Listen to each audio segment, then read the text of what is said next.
here today at the Babcock Winery and Vineyard with Bryan Babcock, winemaker extraordinaire. Nice to meet you. Thanks for coming by. Thank you so much for having us. So tell us a little bit about the farming here. I noticed that your vines are above the ground, or off the ground. Tell us a little bit about that. Yes, so our platform starts much higher than most everybody else's. What's typical in California wine growing is to start the growth process down around here. Right. And then all the shoots like this are forced up against gravity with trellis wires into a system called vertical shoot positioning. Okay? We've taken that and kind of turned it upside down. Our growing point starts up here, and then we're really trying to address the nature of vitis, the vine, vis-a-vis all the other forces that are in play, like gravity. You know, you can take your shoots and you can force them up like this all you want, but really what the vine wants to do is that. It's right. So my theory on grape growing is, well, let's look at the vine, let's look at the forces, and let's see kind of what everything wants to do on its own. Right? Well, it seems to be working. You have some very healthy vines here. Some healthy vines, and we've discovered so many things that are in our favor in terms of wine quality. Like if I just start with this vine, we're trying to develop more of a feeling, not so much of leaf pulling or shoot thinning. The concept I like is sculpting, okay? So we'll come to a vine like this, and this is an east-west row direction. We know the sun is going to be over here at this angle in September and October, which is the ripening season. And so we're going to be shade on this side, which could be to our benefit, depending on the grape variety. So we'll come in, we'll see what the vine is offering us, individual vine architecture. We'll kind of just pull things apart a little bit, let all these shoots find where they want to go naturally. See, it's all tendrilled up. If we just open it up just like this slightly, it opens the canopy so that we can get some air and sun penetration. And much happier vines, right? Much happier vines, much less labor and cost.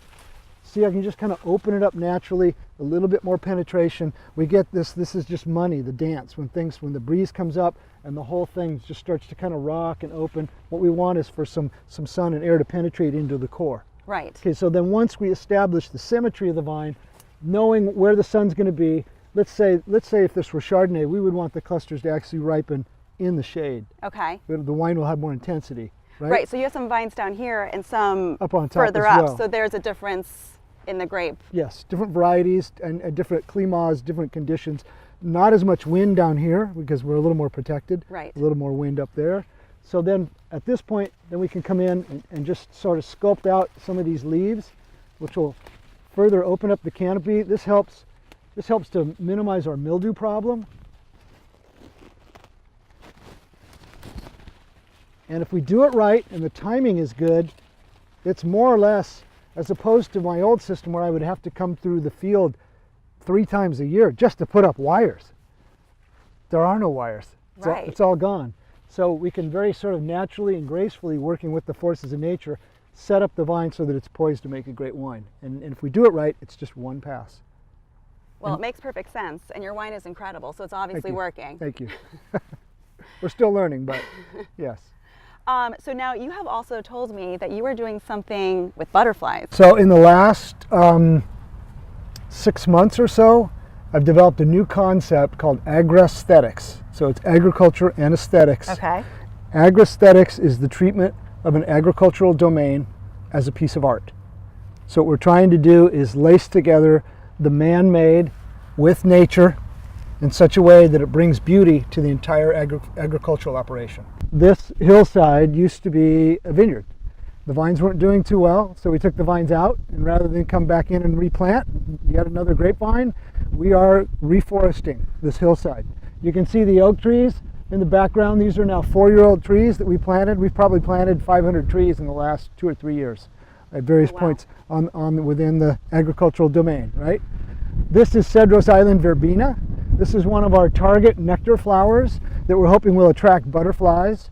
We have various plots on this hillside of milkweeds, different milkweed species that butterflies like to reproduce on, as well as some other beneficials like ladybugs are very happy. What I love about this flower is it's very hardy here, right? It's very happy here. And so someday, this is the butterfly sanctuary at this point, but it's also a laboratory. Okay. We're trying to figure all this out. Now I've got to find a flower that grows like this that's white, and then one that's yellow, right? So we can quilt everything together on a big, beautiful hillside, and hopefully it'll just be covered with butterflies. So we are listening to the beautiful sound of wine being poured into the wine bottles. Tell us exactly what's going on behind us. So it's bottling day. We bottle wine about 10 days out of every year. So it's like a mad race to always get everything prepared and ready to be delivered to the truck for bottling. So only 10 days out of the year? Yes, we're going to bottle all our wines in that period of time. Wow. So to the left here is the filler corker. The bottles are being filled, and then it moves from the filler head to the corker, where the cork is pushed into the bottle.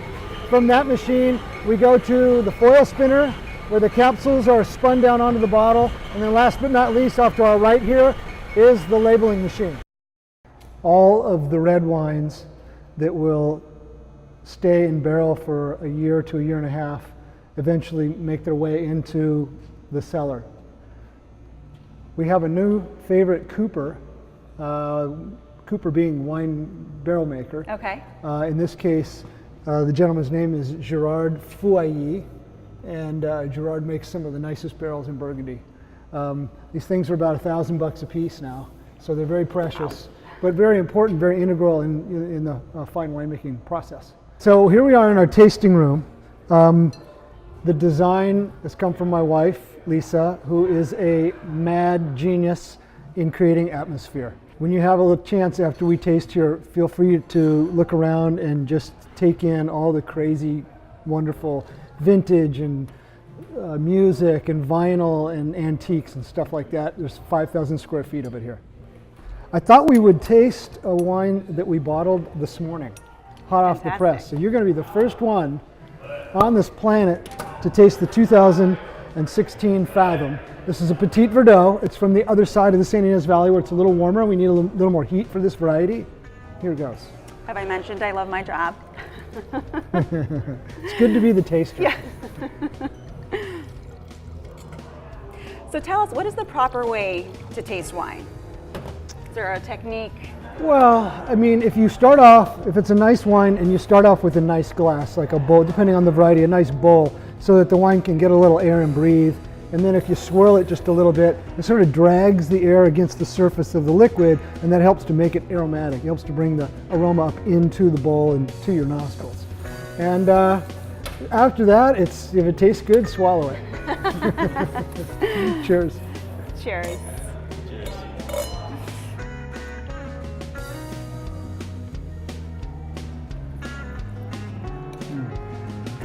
That is good. Sometimes a wine, right after it's bottled, it will go into bottle shock, where the wine's kind of disjointed. It doesn't taste very good for a week or two. This doesn't even know it's been bottled yet. Sometimes a couple hours after bottling, it's like the wine hasn't figured it out yet. It's not in a funk yet. That's tasting pretty good. This is incredible. Yeah. Thank you so much. Thanks for coming by today.